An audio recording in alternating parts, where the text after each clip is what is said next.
নাহমাদুহু ওয়া নুসাল্লি আলা রাসূলিহিল কারীম ওয়া বা'দ। আজকের ক্লাসে আমরা মুযাফ এবং মুযাফুন ইলাইহি এর দ্বিতীয় পাঠ নিয়ে আলোচনা করব। ইতিপূর্বেই আমরা মুযাফ এবং মুযাফুন ইলাইহি এর পরিচয় সম্পর্কে একটি ধারণা পেয়েছি। আজকের ক্লাসে আমরা বাকি অংশ নিয়ে আলোচনা করব ইনশাআল্লাহ। তার পূর্বে ছোট্ট একটি রিকোয়েস্ট, আপনি যদি ইউটিউব থেকে ভিডিওটি দেখে থাকেন তাহলে অনুগ্রহপূর্বক আমাদের চ্যানেলটি সাবস্ক্রাইব করবেন এবং পাশে থাকা বেল আইকনটি প্রেস করে দিবেন, যাতে পরবর্তী ভিডিও দেওয়ার সাথে সাথে আপনার কাছে নোটিফিকেশন চলে যায়। আর যদি ফেসবুক থেকে দেখে থাকেন তাহলে ফেসবুক পেজটি ফলো দিবেন এবং একটি লাইক করে দিবেন। তো এখানে আমরা প্রথমেই শব্দার্থগুলো মুখস্থ করব। শব্দার্থগুলো পড়ছি। সালাতুন এর বহুবচন সালাওয়াতুন, সালাত বা নামাজ। তারপর সাহাবিয়ুন এর বহুবচন হলো আসহাবুন, সাহাবী সাথী। হায়াতুন এর বহুবচন হলো হায়াওয়াতুন, জীবন। জাওজুন এর বহুবচন হলো আজওয়াজুন, স্বামী বা স্ত্রী, দুটিকেই বোঝায়। আখুন এর বহুবচন হলো ইখওয়ানুন, ভাই। নাবিয়ুন এর বহুবচন হলো আম্বিয়াউ, নবী। আহাদুন এর বহুবচন হলো আহাদুন, কেউ বা একজন। নূহুন, নূহ একজন নবীর নাম। মারইয়ামু, মারিয়াম একজন নারীর নাম। দুনিয়া, দুনিয়া পৃথিবী। এই শব্দার্থগুলো আমরা ভালোভাবে মুখস্থ করে নিব। তারপর আমরা মুযাফ এবং মুযাফুন ইলাইহি এর বিস্তারিত নিয়মটি জেনে নিব এখান থেকে। সেটি হলো ব্যবহারের নিয়ম। মুযাফ এর দুই অবস্থা। তাহলে আরবিতে যেই প্রথম অংশটা থাকে সেটাকে মুযাফ বলে আমরা ইতিপূর্বেই জেনেছি।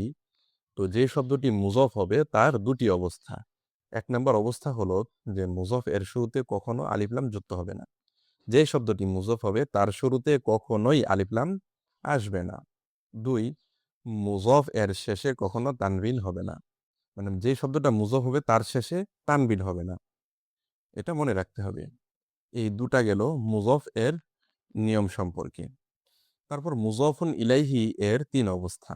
১, মুযাফুন ইলাইহি যদি পুরুষের নাম হয় তাহলে তার শেষে ২ জের হবে। যেমন সালাতু নূহিন।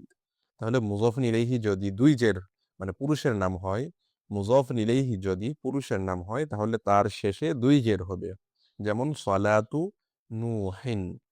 তারপর মুযাফুন ইলাইহি যদি মহিলার নাম হয় তাহলে তার শেষে ১ জবর হবে। যেমন হায়াতু মারইয়ামা, মারিয়ামের জীবন।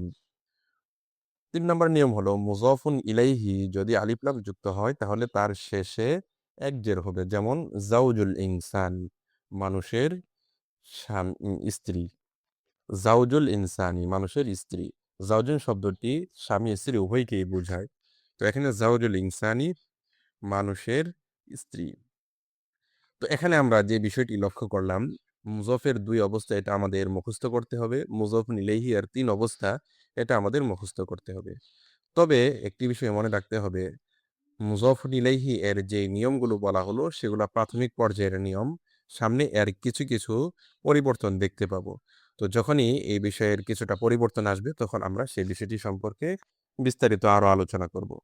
তো আজকের যেই ক্লাসের আলোচনা সেটা মনে রাখতে হবে মুযাফুন ইলাইহি এর ৩ অবস্থা এবং মুযাফের ২ অবস্থা। এটা অবশ্যই মনে রাখতে হবে এবং মুখস্থ করে ফেলতে হবে। তারপর দেখুন ব্যবহার। সালাতু নূহিন, নূহ এর সালাত। হায়াতু মারিয়ামা, মারিয়ামের জীবন। হুয়া আখুন নাবিয়্যি, তিনি নবীর ভাই। হিয়া জাওজুল ইনসানি, সে মানুষের স্ত্রী। হাদাল মুমিনু আবদুল্লাহি, এই বিশ্বাসীটি আল্লাহর বান্দা। হুম আসহাবুন নাবিয়্যি, তারা নবীর সাহাবীগণ।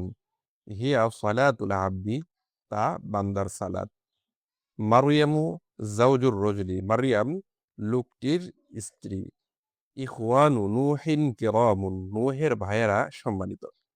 এখানে মনে রাখতে হবে আখুন শব্দটি যদি মুযাফ হয় তাহলে তার শেষে অতিরিক্ত একটি ওয়াও আসবে।